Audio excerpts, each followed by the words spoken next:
Buen día, soy el Dr. Ángel Rodríguez del Departamento de Histología, materia Histología, tema hueso. Objetivos.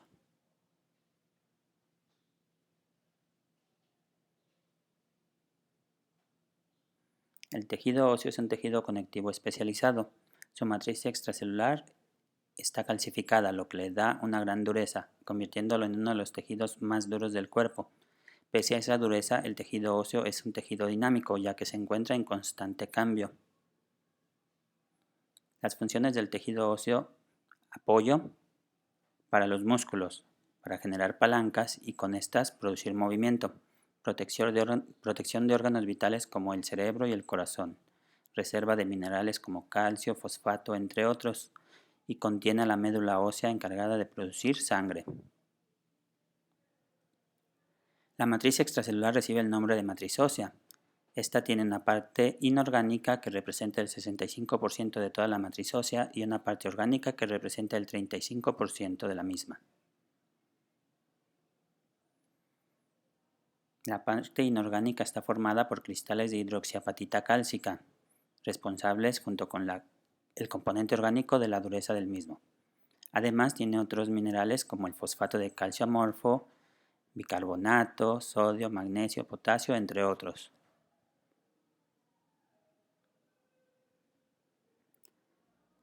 La parte orgánica está formada por fibras de colágeno 1, condroitinsulfato, queratinsulfato, osteonectina, osteocalcina y osteopontina, siendo el componente orgánico más abundante la fibra de colágeno 1.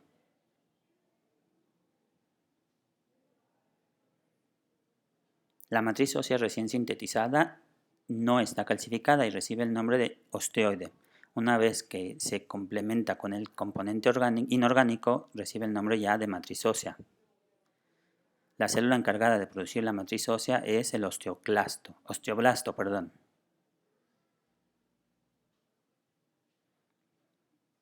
Las células del hueso son 4, el ya mencionado osteoblasto, las células osteoprogenitoras, los osteocitos y los osteoclastos.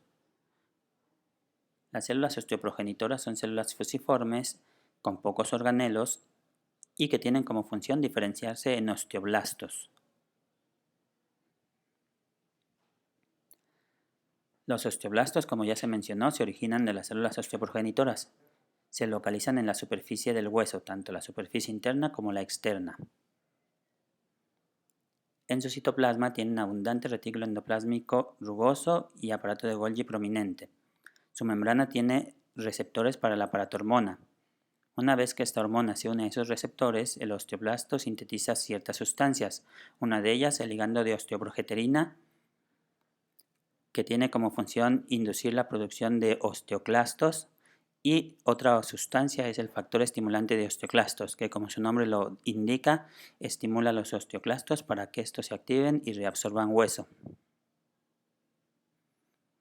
Una vez que los osteoblastos sintetizaron hueso, quedan atrapados en la matriz extracelular, la matriz ósea, y se convierten en osteocitos. Los osteocitos son la célula madura del hueso. Se encuentran en cavidades de la matriz ósea denominadas lagunas.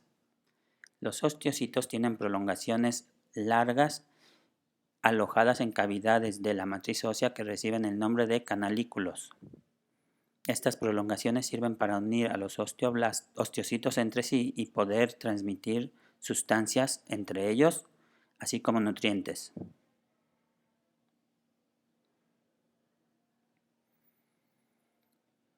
Los osteoclastos son células que se originan de precursoras de la médula ósea.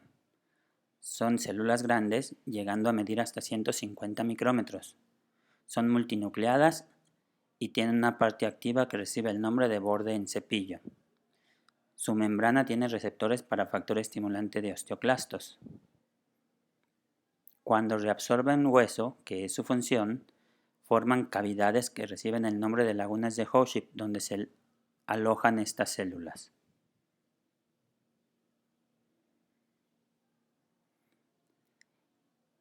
En esta diapositiva vemos el esquema de un osteoclasto en donde se puede apreciar su borde en cepillo rodeado de una zona que se denomina zona clara circunferencial de sellado para evitar que la reabsorción sea difusa.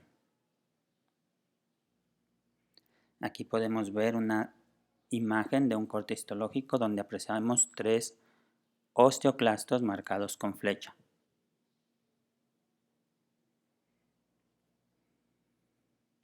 La superficie del hueso está cubierta por una capa de tejido conectivo denso y regular que recibe el nombre de periósteo. Este periósteo a su vez se divide en dos, una capa externa rica en fibras de colágeno y una capa interna rica en osteoblastos y células osteoprogenitoras. El periósteo se une al hueso a través de unas fibras de colágeno tipo 1 denominadas fibras de Sharpey, las cuales salen del tejido conectivo del periósteo y se fijan en la superficie del hueso para darle retención y mantener unido al periósteo con este último, con el hueso. La cavidad interna de los huesos está revestida por un tejido conectivo denominado endostio. Los principales componentes del endostio son células osteoprogenitoras y osteoblastos.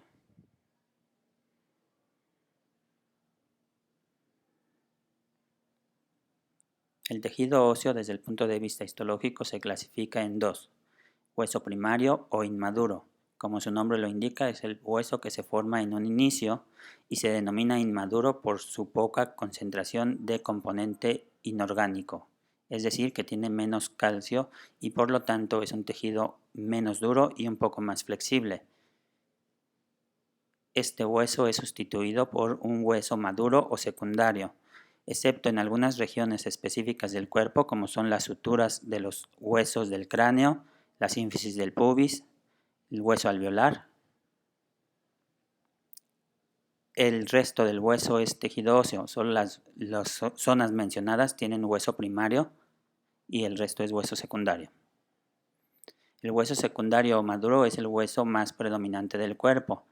Como su nombre lo indica, es un hueso maduro, puesto que ya está completamente calcificado y tiene las características completas del tejido óseo. El tejido óseo también se clasifica como hueso compacto y hueso esponjoso, esto por el aspecto que se puede apreciar a simple vista. El hueso esponjoso, como su nombre lo indica, tiene el aspecto de una esponja con cavidades múltiples entre el tejido. El hueso compacto, en cambio, es un hueso sólido que no se distingue espacio en ninguna parte del mismo. Aquí podemos apreciar una imagen de tejido óseo esponjoso, el cual está formado por trabéculas y espículas. En los espacios entre estas trabéculas encontramos la matriz extracelular de la médula ósea, roja y amarilla. Otra imagen de hueso esponjoso, en donde podemos apreciar además el endostio y vemos cómo se está formando la médula ósea en los espacios entre este hueso esponjoso. El hueso compacto es un hueso más sólido, sin espacios entre ellos, y en este podemos apreciar una serie de sistemas laminares muy específicos. El primero de estos sistemas laminares se denomina sistema de Haber u osteona. A la osteona la podemos definir como la unidad estructural del hueso compacto. Está formada por un conducto en el centro que se denomina conducto de Haber y una serie de laminillas óseas que dan la vuelta a este conducto. En las laminillas óseas encontramos lagunas en donde están alojados osteocitos. Una osteona está separada de otra por una línea de matriz extracelular calcificada denominada línea cementante. Aquí vemos una osteona. En el centro, esa cavidad es el conducto de Haber. Como ya se mencionó, el hueso es dinámico, constantemente está en cambio. Ese cambio depende de la reabsorción y formación de hueso. En esta imagen podemos apreciar precisamente esa dinámica, teniendo 3 esquemas de izquierda a derecha, en donde podemos apreciar un hueso recién formado con osteonas de una primera generación. Después de la reabsorción y formación de hueso nuevo, podemos apreciar que se forman osteonas nuevas en una coloración más oscura y que quedan sustituyendo espacios donde había osteonas de una generación anterior. En la imagen del lado derecho podemos apreciar 3 generaciones de ostionas. Ostionas de un color muy claro que solamente se pueden apreciar pequeños fragmentos. Ostionas de un color intermedio donde podemos apreciar fragmentos un poco mayores. Y ostionas de una tercera generación, un color más oscuro, las cuales se dibujaron completas. Este esquema para representar otro sistema de láminas, el sistema de láminas intersticiales. Los fragmentos que quedan de las ostionas después de la reabsorción son las que forman este sistema de sistema de laminillas intersticiales.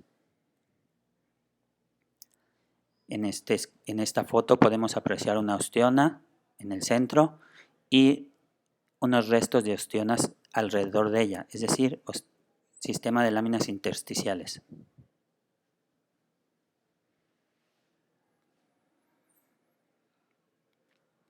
Otro sistema de láminas son las láminas circunferenciales, las cuales son de dos tipos, internas y externas. Como su nombre lo indica, son láminas que hacen una circunferencia alrededor del hueso. En el caso de las circunferenciales externas están en la parte superficial externa del hueso y en el caso de las láminas circunferenciales internas están en la zona de transición entre hueso compacto y la cavidad medular, en donde encontramos hueso esponjoso. En este esquema podemos ver del lado izquierdo sistema de láminas circunferenciales externas y el resto del tejido hacia el lado derecho una gran cantidad de ostionas.